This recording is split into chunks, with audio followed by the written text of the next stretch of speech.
Bom dia, boa tarde, boa noite, caros ouvintes e leitores. Como é que vocês estão? Hoje foi o grande dia em que votamos em deputados federais, estaduais, governadores e para a presidência da República também. E eu vou comentar aqui principalmente o resultado das votações para a presidência da República. Nós tivemos 4 principais candidatos: Lula, do Partido dos Trabalhadores, Bolsonaro, do PL, a Simone Tebet, do MDB, antigo PMDB, e Ciro Gomes, do PDT. E por que esses 4 candidatos são importantes? Porque eles foram os mais votados, os 4 mais votados, e os 2 últimos, né? Em terceiro lugar, Simone Tebet, em quarto lugar, o Ciro, são os que provavelmente vão transferir mais votos para quem ficou em primeiro e em segundo. No caso, Lula ficou em primeiro, o Bolsonaro em segundo.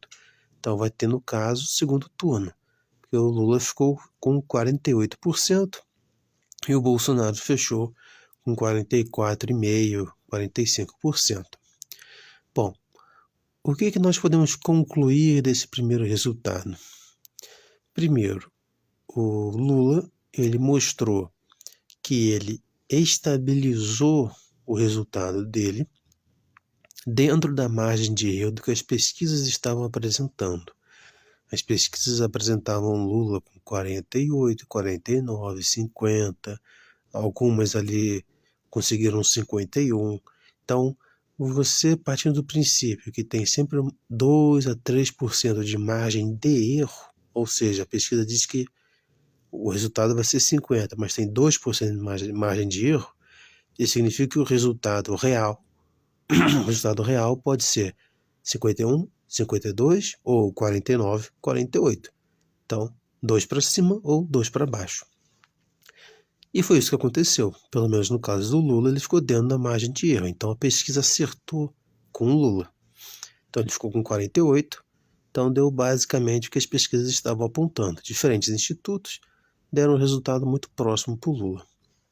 Já o Bolsonaro, depende muito do instituto, mas ele ficou numa posição mais positiva em relação ao que as pesquisas estavam apontando. Se eu não me engano, ele ficou acima da margem de erro, né? Ou seja, um valor positivo acima da margem de erro, porém ele apresentou uma tendência de queda. Como assim?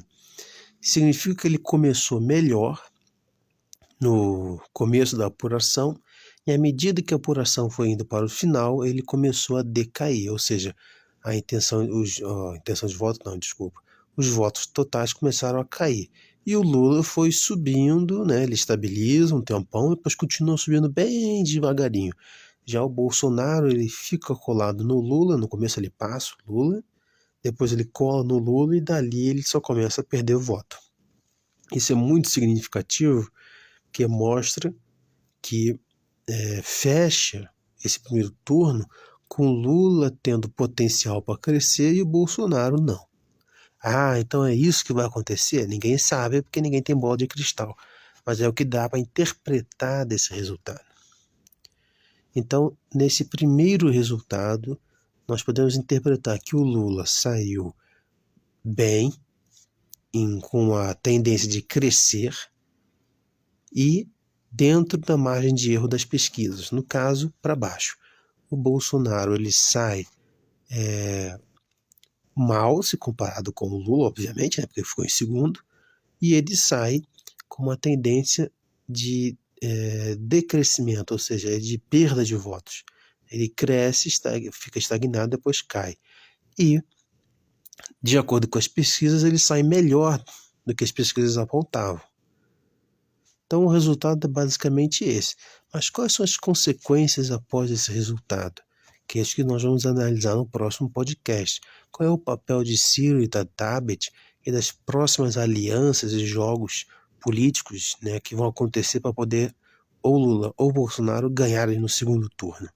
Vamos analisar isso no próximo episódio. Uai, seu app de vídeos curtos.